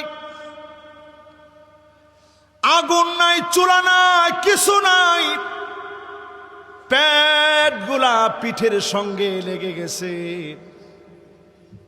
2 কোটি মুসলমান সারা দুনিয়ায় মার খেয়ে যাচ্ছে। 20 কোটি মুসলমানের মাথার উপরে ছাদ নাই। ও চান্দলার ভাইয়েরা, কাজাসাদিন ওয়াহিদ, আমরা তো একটা দেহের মতো, একটা প্রাণের মতো। আমার ভাইরা যখন মার খায়, আপনারা তাকায় দেখেন অনেকের চোখের মধ্যে পানি চলে আসছে। শুধুমাত্র এই মায়া মুসলমানদের জন্য, এই মায়া ইসলামের জন্য আপনি আজকে থেকে অল্পে তুষ্ট হয়ে যান। যিনি আপনারে ধনী বানায় দিবেন তিনি কে? আমার 3 নাম্বার নসিহত শেষ। এবার কয় নাম্বার নসিহত? মাশাআল্লাহ, আমি 4 নাম্বার নসিহতের দিকে আগাচ্ছি। মনোযোগ আপনাদের আছে তো? আলহামদুলিল্লাহ। বলেন তো 1 নাম্বারটা কি, 2 নাম্বারটা কি, 3 নাম্বারটা কি? লিল্লাহে তাকবীর। বাড়ির যাওয়ার সময় কিছু লয়ে যায় লগে কইরা, খালি মুরালি জিলাফি সাথে নিয়েন না, একটু মাথার ভিতরে ওয়াজগুলা নিয়ে যায় আর রাত্রে ঘুমানোর সময় ভাই ভাই বা ঘুমায়েন। আসলে তো জীবনটা বড় শর্ট, বড় সংক্ষিপ্ত। এবার আমার 4 নাম্বার নসিহতের দিকে মনটা নরম করে দিয়ে বসে। হযরত আলী রাদিয়াল্লাহু তাআলা আনহু 4 নম্বরে বলেন, ওয়ামান আরাদাল ওয়া'দা ফাল মাউতু ইয়াকফি। কেউ যদি জীবন পরিবর্তনের জন্য ওয়াজ শুনতে চায়, সে যেন মৃত্যু থেকে ওয়াজ নেয়, মরণ থেকে যেন ওয়াজ নেয়। মরণ থেকে পালাও তুমি, মরণ তোমায় লইবে ঘিরি। যদিও সুদূর আকাশ পানে, লুকাও হেথায় লাগে সিঁড়ি। এ মহারোগের ঔষধ নাই, চিকিৎসা নাই ধরাতে। কাঁদিয়া কাতর হইলে কি হবে, পারিবে না তারে ফিরাতে। এটা প্রিয় আল্লামার কণ্ঠ থেকে শুনে মুখস্থ করছে। আপনারা শুনছেন না অনেকেই? কে কে হুজুরের মুখ থেকে শুনছেন দেখি? আহা, আহারে, হায়রে জীবন রেখে গেছে হুজুরে। আল্লাহু আকবার। এই ময়দানে হুজুর আসছিল। এই তো জীবন। ওয়ামান আরাদাল ওয়া'দা ফাল মাউতু ইয়াকফি। জীবন যারা পাল্টাতে চান, অন্যায় যারা ছেড়ে দিতে চান, জালেম থেকে যারা নিজেকে ফিরে আনতে চান, আজকে থেকে ওয়াজটা শিখেন। মৃত্যু থেকে শিক্ষা নেন আমার ভাইয়েরা। গত শনিবার আমার শ্বশুর দুনিয়া থেকে চলে গেলেন। আমার চোখের সামনে এত কাছ থেকে আমি দেখেছি কেমনে মানুষ চলে যায়। আইসিইউর ভিতরে লাইফ সাপোর্টে রাখা হলো, মাথার ভিতরে হেমোরাইজ হয়েছে, এত পরিমাণ রক্তক্ষরণ হয়েছে, আরেকটা বারের জন্য হুশটা ফিরে আসে নাই। মাগরিবের নামাজ পড়তে গেলেন, সুন্নত পড়লেন, প্রচন্ড বমি হলো ওনার। ওইখান থেকে জ্ঞান হারায় ফেলেছে। হসপিটালে নিলাম, সব করলাম, বাঁচানো গেল না। একটা মুহূর্ত কারো জন্য ছেড়ে দেওয়া হয় না। সুস্থ সবল মানুষটা চোখের সামনে থেকে চলে গেল। আল্লাহ বোঝায় দিলেন, সল্লু কবলান তুসাল্লা আলাইক, নামাজ পড়ো, নামাজ পড়ো। একদিন তোমার উপরে নামাজ দাঁড়ায় যাবে, তোমারে লাশ বানায় দিবে, ইমামের সামনে শোয়া দিবে। ইমামের সামনে যেদিন আপনি শুয়ে যাবেন, জীবনে কোনোদিন ইমামের সামনে গেলে নামাজ হয় না, ওই দিন আপনাকে ইমামের সামনে শোয়া দিবে। 4 তাকবীরে জানাজার নামাজ হয়ে যাবে। মানুষ সাক্ষী দিতে দিতে যাবে, লোকটা বড় ভালো মানুষ ছিল, আল্লাহওয়ালা ছিল, লোকটা বড় দিনদার ছিল। চোখে পানি নিয়ে বিদায় দিবে। আমার রাসূল চলে গেছেন। হযরতে ওমর দাঁড়ায় বলছে, কেউ যদি বলে নবী নাই, আমি ওমর তার গর্দান কেটে ফেলবো। হযরতে আবু বকর দাঁড়ায় বক্তব্য দিয়ে বললেন, ইন্নাল্লাহা হাইয়ুন কাইয়ুম, আমার আল্লাহ চিরস্থায়ী চিরঞ্জীব। দুনিয়ার সবাই চলে যাবে, একমাত্র আমার আল্লাহ থাকবেন, আছেন তিনি, থাকবেন তিনি চিরস্থায়ী। আর আমাদের সবাইরে চলে যাওয়া লাগবে। কবরে যখন চলে যাবেন, অন্ধকার কবর, গুটগুটে অন্ধকার। এই অন্ধকারের ভিতরে হঠাৎ করে আলো জ্বলে উঠবে। আওয়াজ করে বলেন, কি জ্বলে উঠবে? লোকটা বলবে, কে গো তুমি? সবাইরে রাইখে আসলাম, আমার এত আদরের ছেলে আনতে পারি নাই, আমার নাতি নাতনি কাউরে আনতে পারি নাই, আমার স্ত্রী আনতে পারি নাই, মেয়ের জামাতা আনতে পারি নাই, কে গো তুমি? নামাজ সেদিন ডেকে বলবে, নূরুন ওয়া বুরহানুন ওয়া নাজাত,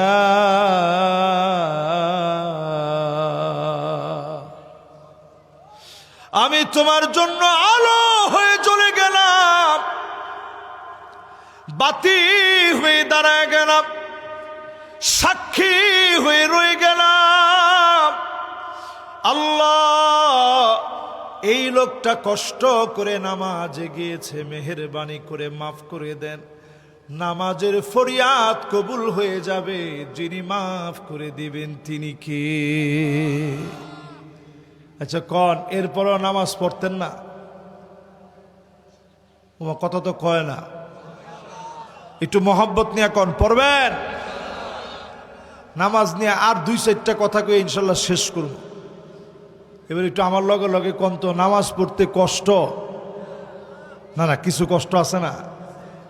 সবটা কেমন? মান গাদা আও রাহাব আ'আদাল্লাহু ফিল জান্নাতি নুজুলা।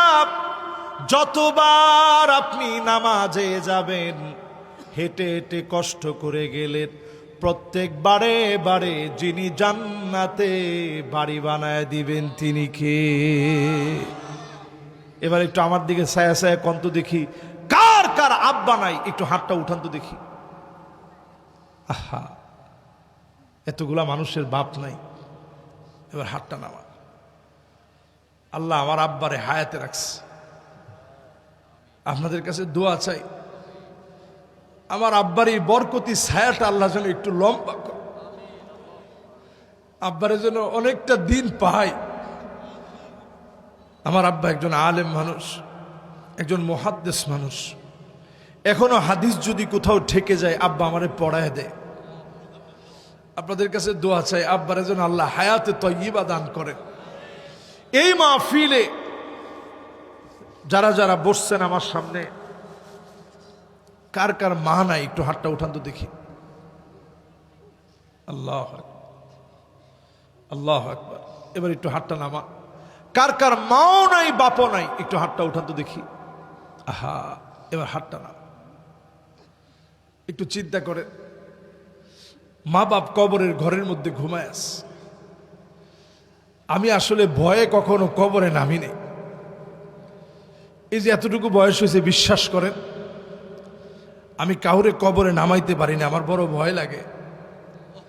ওই দিন শুধু আমি কবরে নামছিলাম, আমার শ্বশুরে যখন নামাইছি এরপর আমি উঠে গেছি।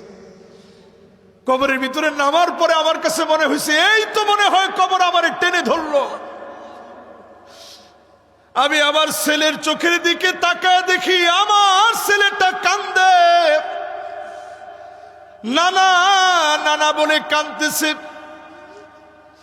আমার ছোট শ্যালকটা আব্বা আব্বা বলে কাঁদতেছে। ওনার ভাইয়েরা ভাই ভাই বলে কাঁদতেছে। এই যে কান্নার একটা রোল পড়ে গেছে, আমি আপনি কবরের বাসিন্দা হয়ে যাব। এই কবর আপনাকে কেমন ভাবে রাখবে দুনিয়ায় থেকে একটু প্রমাণ নিয়ে নেন। সাদ বিন মুআজ ইসলাম গ্রহণ করলেন 30 বছর বয়সে, 36 বয়সে মারা গেলেন। মাত্র 6 বছর হায়াত পেলেন। নবীজি নজর করে দেখে সাদরে আল্লাহ এত ভালোবেসে ফেলেছে, ইহতাজ্জা লাহু আরশুর রহমান, আল্লাহর আরশে আজিমের ভিতরে টান লেগে গেছে। 7 আকাশের দরজাগুলা খোলা হয়ে গেছে, অজর ধারায় রহমত গুলা নাজিল হচ্ছে। আমার নবী এমন ভাবে যাচ্ছেন সাহাবায়ে কেরামের জুতার ফিতা ছিঁড়ে যাচ্ছে। ওগো নবীজি এত তাড়াহুড়া করে কেন যাচ্ছেন? নবীজি বলে আমার বড় মনে চায় আমার সাদকে নিজ হাতে গোসলটা দিয়ে দেব। আমার নবী আদর করে নিজ হাতে গোসলটা দিয়ে দিলেন। কাফনের কাপড়টা নবীজি নিজ হাতে পরালেন। নবীজি জানাজার জন্য যাচ্ছেন, এমন ভাবে পা ফেলতেছেন, খুব আস্তে আস্তে সংবরণ করে পা ফেলতেছেন, সংযমী পা ফেলতেছেন। সাহাবায়ে কেরাম বলে নবী এত আস্তে আস্তে কেন যাচ্ছেন?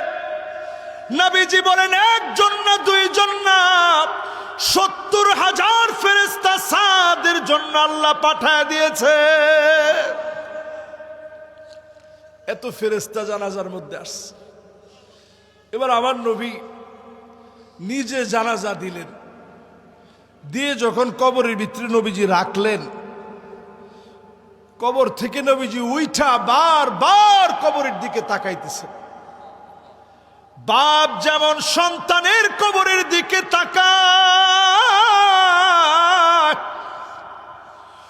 সন্তান যেমন ঘুরে ঘুরে বাপের কবরের দিকে মায়ের কবরের দিকে তাকায় থাকে, আর মনে মনে বলে আল্লাহ, বাপ বলে ডাকার মতো কেউ নাই, মা বলে ডাকার মতো কেউ নাই।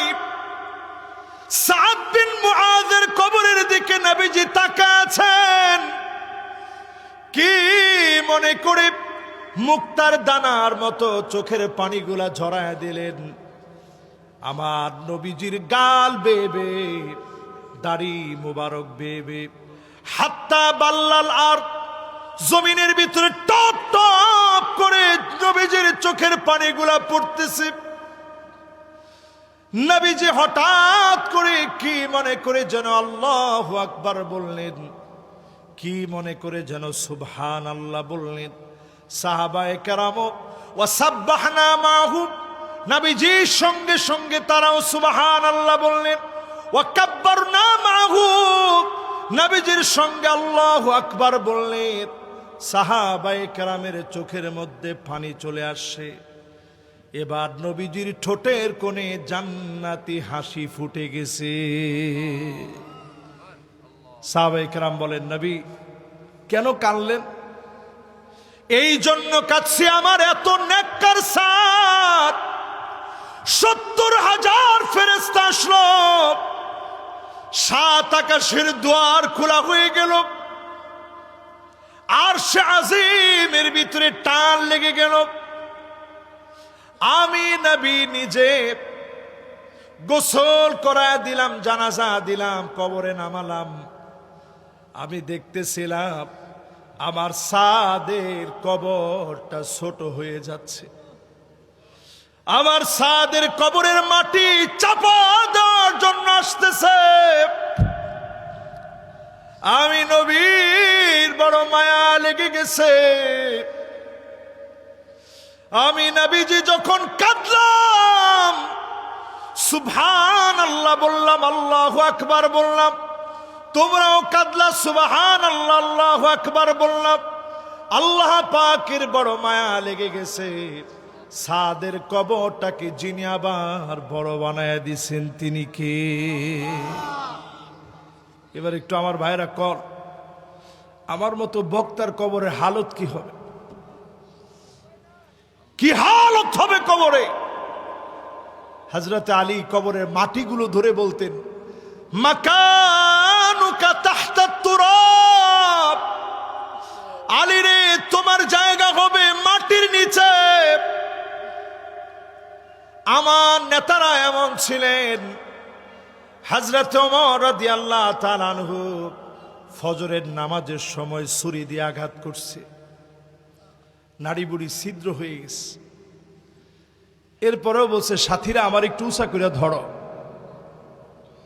হযরত ওমরকে উঁচা করে ধরছে, আমার একটু মুআজের কাছে নিয়ে যাও। হযরত মুআজের কাছে নিয়ে যাওয়া হলো। হুযায়ফা ইবনুল ইয়ামান, তার কাছে একটু আমারে নিয়ে যাও। হুযায়ফা ইবনুল ইয়ামানের কাছে নিয়ে যাওয়া হলো। হযরত ওমর বললেন, আসাম্মানা রাসূলুল্লাহ সাল্লাল্লাহু আলাইহি সাল্লাম, নবীজি কি আমার নামটা রাখছে ওই নামগুলার ভিতরে যাদের নাম মুনাফিকদের খাতায় ছিল? হুযায়ফাতুল ইয়ামান বললেন, খলিফাতুল মুসলিমিন, আমি কারো ব্যাপারে সাক্ষী হতে পারি না, কিন্তু আপনার ব্যাপারে আমি সাক্ষী দিলাম। আল্লাহ নবী আপনার নাম বলে নাই, নবীজি বলেছে হযরতে ওমর হবে ইসলামের একটা দরজা। এই দরজা ভেঙে ফেললে ফিতনার পরে ফিতনা ঢুকবে, চতুর্দিক থেকে ফিতনা ঢুকবে। হযরতে ওমর চলে গেলেন, তারপর থেকে চক্রান্ত শুরু হয়ে গেল, আজকের দিন পর্যন্ত চলছে। এখন যদি ঘুরে দাঁড়ান, আগামীর বিজয় যিনি আমাদেরকে দিবেন তিনি কে? শেষ কথা প্রিয় ভাইয়ের আমার, যতজন বসছেন আমার মনে হয় আজকের মোনাজাত কবুল হবে। একটা ভাই দাঁড়াইছে, ভাই একটু কষ্ট করে বসেন, আর একটুখানি। মাশাআল্লাহ মাশাআল্লাহ, লিল্লাহে তাকবীর। দেখছেন কিরকম আদব? এরা হচ্ছে যুবক। বিশ্বাস করেন, বাংলাদেশের ভাগ্য আকাশে নতুন একটা প্রেক্ষাপট অচিরেই তৈরি হবে ইনশাআল্লাহ। পড়েন, আজকের এই চান্দোলার মাহফিলে আমি সাহস নিয়ে বলি, সারা দুনিয়ার ভিতরে মাইরের একটা মহড়া চলতেছে। 24 ঘন্টার ভিতরে 94 বার ভূমিকম্প হওয়া এটা সাধারণ কথা না। শুধু তাই না, ইথিওপিয়াতে যে আগ্নেয়গিরি ফেটে গেছে, 12,000 বছর শুধু ঘুমায় ছিল। আল্লাহ বলছে জেগে ওঠ, আগ্নেয়গিরি জেগে উঠছে। 14 কিলোমিটার শুধু আগুন আর আগুন। 2026 হতে পারে, ভূতত্ত্ববিদের তথ্য অনুসারে, তাদের তথ্য মতে এই পৃথিবীর ভিতরে 40 থেকে 50টা আগ্নেয়গিরি ফাটবে।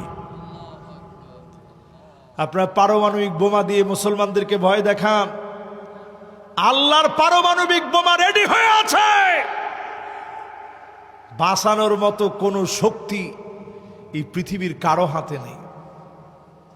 এত ভয়াবহ আগ্নেয়গিরি, 40টা যদি ফাটে, ফেটে এর কালো ধোঁয়া, বিষাক্ত ধোঁয়াগুলো পাকিস্তানের আকাশের মধ্যে মিশে গেছে মেঘমালার সাথে, ভারতের মেঘমালার সঙ্গে মিশে গিয়েছে, ওমান ইয়ামানের আকাশ পথে মিশে গিয়েছে। 40টা যদি ফাটে এই পৃথিবীর ভিতরে দুর্ভিক্ষ হয়ে যাবে। মনে মনে বলবেন, হুজুর দুর্ভিক্ষ কেন হবে? কারণ আমাদের মুসলমানদের অনেকের পেটের মধ্যে ক্ষুধা। যারা সবচেয়ে আল্লাহরে বেশি ডাকে তাদের পেটের ভিতরে ক্ষুধা। আল্লাহ এটা সইবে না, অচিরেই মালিক পাকড়াও করবে। বাংলাদেশকে যদি বাঁচাতে চান আল্লাহর কোরআনের দিকে আসেন, মাজলুমদের পক্ষ নেন, জালেম হয়ে ওঠেন না, মাজলুমের পক্ষে থাকেন। বাংলাদেশকে যিনি বাঁচায় দিবেন তিনি কে? করোনা আসছিল, মনে আছে আপনাদের? সারা দুনিয়ার সব বড় বড় ডাক্তাররা কইছে শেষ, এবার উপায় নেই, বাঁচার উপায় নেই। ওরা পিপি টিপি পরে, হাতের ভিতরে গ্লাভস, মুখের ভিতরে মাস্ক, কত কিছু পরে মানুষের ভয় দেখাইছে। কিন্তু আলেম ওলামারা বলছে কিচ্ছু হবে না। এদেশের মানুষ আলেম ওলামাদেরকে ভালোবেসে আল্লাহর কোরআন নামাজের দিকে ফিরে আসার কারণে করোনা আল্লাহ উঠায় নিয়ে গেছে। ঠিক কিনা বলে? আমি নিজের চোখে দেখছি। আমি তারাবির নামাজ পড়তে গেছি, আমারে বলছে হুজুর আয়েন না, কিছু করার নেই। আমি আকাশের দিকে তাকায় আল্লাহরে ডাক দিয়ে বলছি, আল্লাহ তারাবির নামাজটাও কি পড়তে পারবো না? নিজের বাসা যেখানে ভাড়া থাকতাম ওইটার ছাদের মধ্যে নিয়ে সবাই নিয়ে কান্না কান্না কণ্ঠে, কাঁদো কাঁদো কণ্ঠে সবাই নিয়ে নামাজ পড়লাম। আমি দেখলাম শুধু আমার বাসার ছাদে না, ডানে বামে সামনে পিছনে সব জায়গায় লোকেরা নামাজ শুরু করে দিছে। আল্লাহর বড় মায়া লেগে গেছে। জুমা পড়িয়েছি 10 জন সামনে নিয়ে, বাহিরে সব লোকেরা কাঁদতেছে, কেউ মুসাফা করতে আসতে পারে না। লোকেরা বলতেছে হুজুর কিয়ামত মনে হয় হয়ে গেছে, কিয়ামত মনে হয় চলে আসছে। লোকেরা নামাজি হয়েছে, মালিক আযাব উঠায় নিয়েছে। আজকেও যদি নামাজি হয়ে ফিরতে পারেন, আমাদের কাছ থেকে ভূমিকম্প যিনি উঠায় নেবেন তিনি কে? আর যদি তালবাহানা করেন, আজকেও যদি তালবাহানা করেন, লিখে রাখেন ভয়াবহ আযাব বাংলাদেশ দেখবে। ওই দিনের ভূমিকম্পই 5.7 মাত্রার হইতো না, 7.5 মাত্রার হইতো। শুধু আল্লাহর গোলামরা গোসল করে প্রস্তুতি নিচ্ছিল নামাজে যাবে, মালিকের দয়া লেগে গেছে, মাত্রা কমায় দিছে। ঠিক কিনা বলেন? আজকে থেকে নামাজ পড়তে রাজি আছেন ইনশাআল্লাহ? এই জমিনে কোরআন দিয়ে জমিনটা শাসন হোক আমরা চাই, সৎ যোগ্য নেতৃত্ব আসুক আমরা চাই। আমার নেতা ওই নেতা হোক যে নেতা কোরআন পড়বে, কোরআন বুঝবে, কোরআন মানবে। ফানজুরু আম্মান তাখুযুনা দীনাকুম, মাথার চুলের গোড়া থেকে নিয়ে পায়ের তালু পর্যন্ত সুন্নতে নববীর অনুসরণ অনুকরণ লাগবে। ঠিক কিনা বলে? যদি এটা আমাদের কথা হয়, আজকের মাহফিলটা সফল সার্থক হবে ইনশাআল্লাহ। পড়েন আগামী দিনের মাহফিলে দলে দলে সবাইকে নিয়ে আপনারা ইনশাআল্লাহ দল দল বেঁধে সবাই মাহফিলকে সার্থক করবেন। চান্দোলার এই ঐতিহ্যবাহী মাহফিলে যাদেরকে আল্লাহ রাব্বুল ইজ্জাতুল জালাল এনে বসিয়ে দিয়েছেন, ছোট্ট একটা আমল দিয়ে আপনাদেরকে বিদায় দিতে চাই। 1 নাম্বার আমল, যেহেতু আমরা জুমাবারে প্রবেশ করে ফেলছি, আকসারুহুম আলাইয়া সালাহ, অধিক পরিমাণে নবীজির উপরে দরুদ শরীফ পড়বেন। বলেন কি পড়বেন? কি পড়বেন? সাল্লাল্লাহু আলাইহি ওয়াসাল্লাম, সাল্লাল্লাহু আলাইহি ওয়াসাল্লাম, সাল্লাল্লাহু আলাইহি ওয়াসাল্লাম, সাল্লাল্লাহু আলাইহি ওয়াসাল্লাম। পারবেন না? পারবেন না? 100 বার পড়তে পড়তে ঘুমায় গেলেন, হইতে পারে ওই রাতে আমার নবীজি স্বপ্ন যুগে আমাদেরকে দেখা দিবে। জোরে কোন আল্লাহু আকবার। কয়দিন আমল করে দেখেন, পরে আমারে বললেন হুজুর কই করলাম, লাভ হইল না।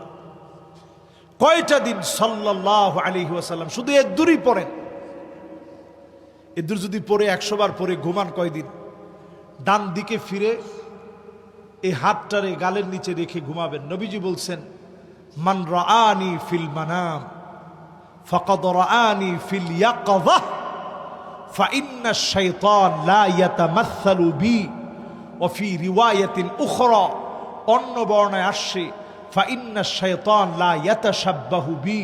নবীজি বলেন কেউ যদি স্বপ্নে আমারে দেখলো, সে কেমন যেন বাস্তবে আমি নবীকে দেখলো, আমি নবীর আকৃতি শয়তান ধরতে পারে না। জোরে কোন আল্লাহু আকবার। আমলটা করতে পারবেন না ইনশাআল্লাহ? দুনিয়াতে লাভ পাইলেন, নবীজিরে দেখলেন, আমল চেঞ্জ হলো। আখিরাতের লাভ হচ্ছে নবীজির কাছাকাছি সবচেয়ে কাছের বাড়িটা আল্লাহ পাক আপনার জন্য বরাদ্দ করে দিবেন। জোরে কোন আল্লাহু আকবার। 2 নাম্বার একটা ছোট্ট আমল, এতিমদের মাথায় হাত বুলায় দিবেন। পারবেন না? আমার নবী ছিলেন ইয়াতিম, ইয়াতিমদের মাথায় হাত বুলায় দিবেন। দমক দিয়ে কথা বলেন না। আপনার ভাতিজা ইতিম হয়ে গেছে, তার মাথায় হাত বোলায় দেন, তারে বলেন বাজান আম্মুর রাজুল সিনু আবি, চাচা বাপের মতোই, মাথায় হাত বোলায় দেন। এই ছোট্ট আমলের কারণে নবীজির সঙ্গে নবীজি এইভাবে 2 আঙ্গুল দেখায় বলছেন আনা ওয়া হুয়া, আমি আর ওই লোকটা আল্লাহর জান্নাতে এত কাছাকাছি হয়ে যাব। 3 নাম্বার যে ছোট্ট আমল, 3 নাম্বার আমলটি হচ্ছে একটা মেয়ে হয়েছে, 2টা মেয়ে হয়েছে, 3টা মেয়ে হয়েছে, সবর ধরে সবর করে এই মেয়েটাকে আপনি মানুষের মতো মানুষ বানান, নেককার পাত্রের কাছে বিবাহ দেন। যদি কাজটা করতে পারেন, নবীজি বলতেছেন আনা ওয়া হুয়া, আনা ওয়া হুয়া, আমি আর ওই লোকটা আল্লাহর জান্নাতে এত কাছাকাছি থাকবো আর সেখানে মেহমান হব। 2টা আঙ্গুল, এই সাব্বাব আর উস্তা, এই 2টা আঙ্গুল যেমন কাছাকাছি, এমন কাছাকাছি আমরা আল্লাহর জান্নাতে মেহমান হয়ে যাব। জোরে কোন সুবহানাল্লাহ। রাজি আছেন না ইনশাআল্লাহ? আল্লাহ রাব্বুল ইজ্জাতুল জালাল মৌতের আগে আমাদেরকে ইউফিকাহু বিআমালিন সালিহ ক্বাবলা মাউতিহি, ভালো কাজ করতে করতে আল্লাহ আমাদেরকে মৃত্যু দান করুক, পড়েন আমিন। দিন কায়েমের তরে শাহাদাতের মৌত আমাদেরকে দান করুক, পড়েন আমিন। আমাদের শহীদদেরকে আল্লাহ তাআলা কবুল আর মঞ্জুর করুক, পড়েন আমিন।